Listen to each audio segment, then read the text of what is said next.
s'il y a un rendez-vous que la famille princière monégasque ne manque pas, en dehors du Grand Prix de Monaco et de la fête nationale, c'est bien le Festival international du cirque de Monte-Carlo.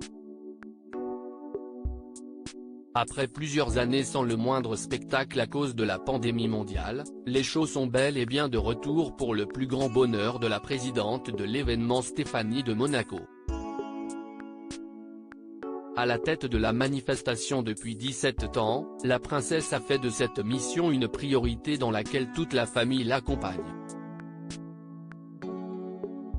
Et après avoir été épaulée par son fils Louis, sa femme Marie, bientôt maman, Camille Gottlieb et le prince Albert, ce fut au tour de Charlotte Casiraghi de s'afficher à ses côtés. Pour cette deuxième journée de festival, le lancement a eu lieu ce vendredi 20 janvier, la fille de Caroline de Monaco avait fait le déplacement et elle n'était pas seule. Si son mari Dimitri Rassam et leur fils Balthazar étaient aux abonnés absents, Raphaël, le fils de 9 ans qu'elle a eu avec l'humoriste Gad Elmaleh, avait son ticket d'entrée.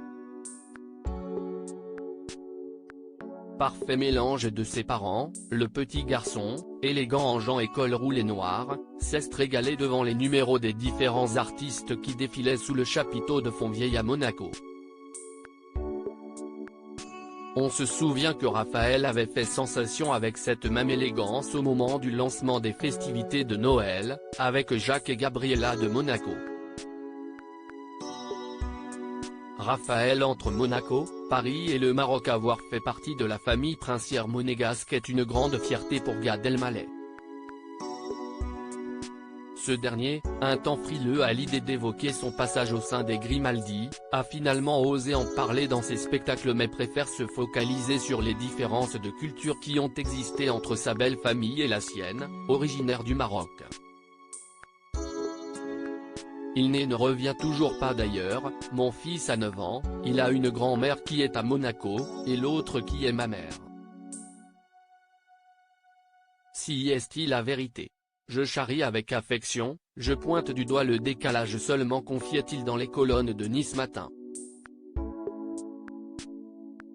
Le jeune Raphaël a aussi la chance d'avoir des parents qui s'entendent bien et qu'il voit régulièrement, ce qui n'était pas le cas il y a encore quelques années.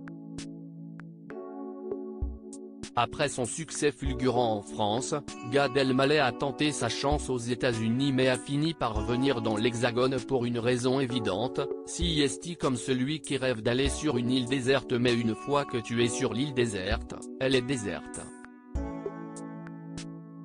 J'ai vécu ce sentiment car il me manquait l'essentiel, mon oxygène affectif, artistique et créatif. Je n'avais pas ma famille, mes enfants, mes amis. J'étais seul. Il y avait un immense plaisir d'un côté et une immense solitude de l'autre. Un seul être vous manque et tout est dépeuplé.